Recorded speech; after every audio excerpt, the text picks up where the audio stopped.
Assalamualaikum warahmatullahi wabarakatuh. Alhamdulillah kita masih diberikan kesehatan hingga saat ini yang dimana kita dapat mengikuti presentasi secara daring.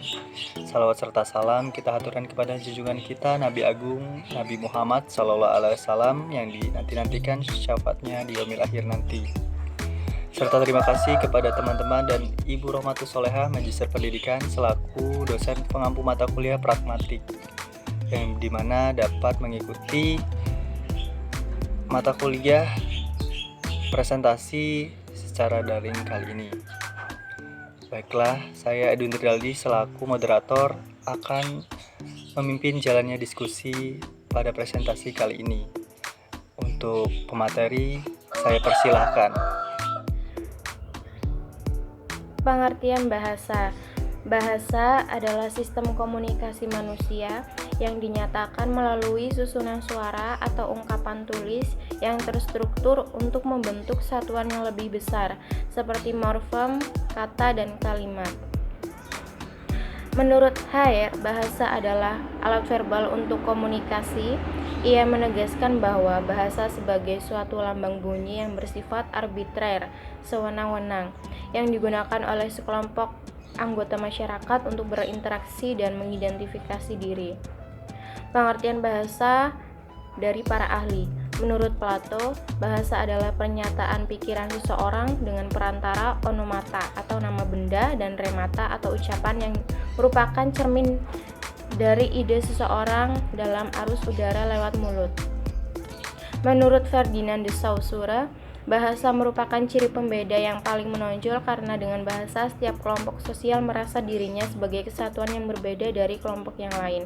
Menurut Bill Adams, definisi bahasa adalah suatu sistem pengembangan psikologi individu dalam sebuah konteks intersubjektif.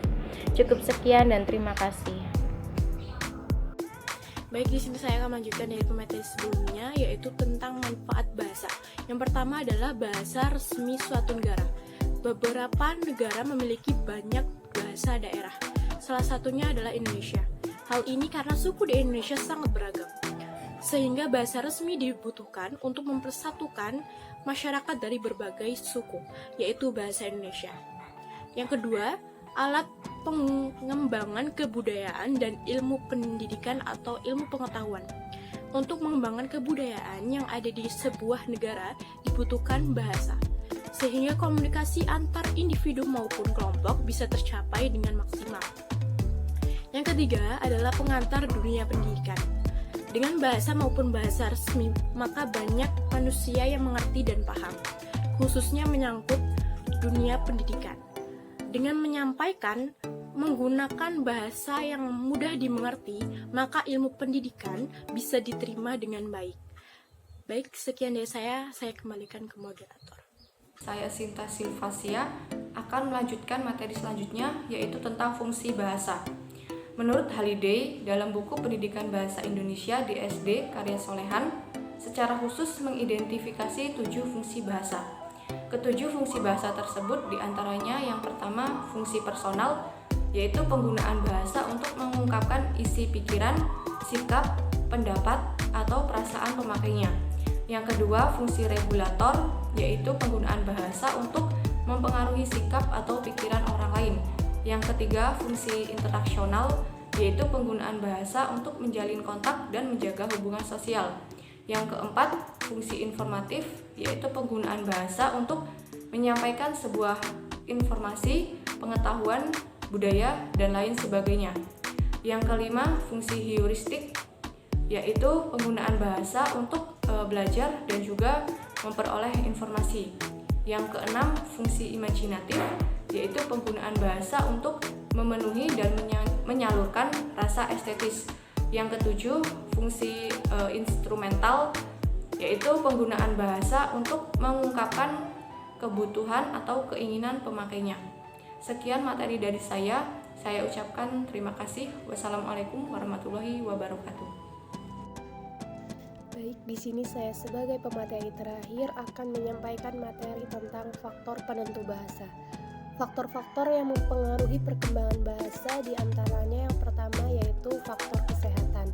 Apabila pada usia 2 tahun pertama, anak mengalami sakit terus-menerus, maka anak tersebut cenderung akan mengalami kelambatan atau kesulitan dalam perkembangan bahasanya. Yang kedua yaitu intelijensi. Anak yang perkembangan bahasanya cepat pada umumnya mempunyai intelijensi normal. Yang ketiga yaitu status sosial ekonomi keluarga.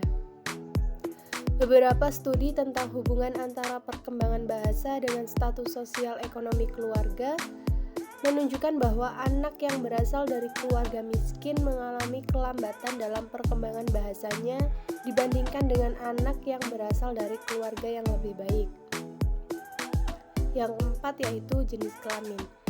Pada tahun pertama usia anak, tidak ada perbedaan dalam vokalisasi antara pria dengan wanita. Namun pada usia 2 tahun, anak wanita menunjukkan perkembangan yang lebih cepat dari anak pria. Karena menurut saya wanita lebih semangat dan pria itu sering malas. Padahal dalam tingkat pemahaman, pria lebih cepat paham daripada wanita. Yang kelima yaitu hubungan keluarga. Proses pengalaman berinteraksi dan berkomunikasi dengan lingkungan keluarga, terutama dengan orang tua yang mengajar, melatih, dan memberikan contoh berbahasa kepada anak. Yang keenam yaitu umur anak. Manusia bertambah umur akan semakin matang pertumbuhan fisiknya, bertambah pengalaman dan meningkatkan kebutuhannya. Yang ketujuh yaitu kondisi lingkungan. Lingkungan tempat anak tumbuh dan berkembang memberi andil yang cukup besar dalam berbahasa. Perkembangan bahasa di lingkungan perkotaan akan berbeda dengan lingkungan pedesaan. Begitu pula perkembangan bahasa di daerah pantai, pegunungan, dan daerah-daerah terpencil dan di kelompok sosial yang lain. Yang terakhir yaitu kondisi fisik. Seseorang yang cacat akan terganggu kemampuannya untuk berkomunikasi seperti bisu, tuli, gagap, atau organ suara tidak sempurna akan mengganggu perkembangan berkomunikasi dan tentu saja akan mengganggu perkembangannya dalam berbahasa.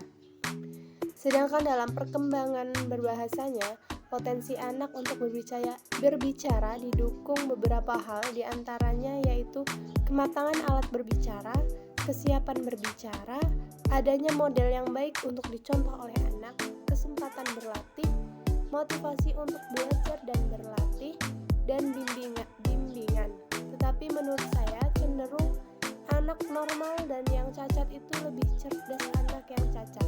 Karena anak cacat lebih mempunyai semangat yang tinggi dalam belajar daripada anak yang normal. Perbedaannya dalam mengungkapkan bahasanya saja. Cukup sekian dan terima kasih. Baik, itulah tadi presentasi kami dari kelompok 10. Semoga dapat dimengerti. Jika ada salah kata, kami mohon maaf. Saya perwakilan dari kelompok 10 mengucapkan terima kasih. Wassalamualaikum warahmatullahi wabarakatuh.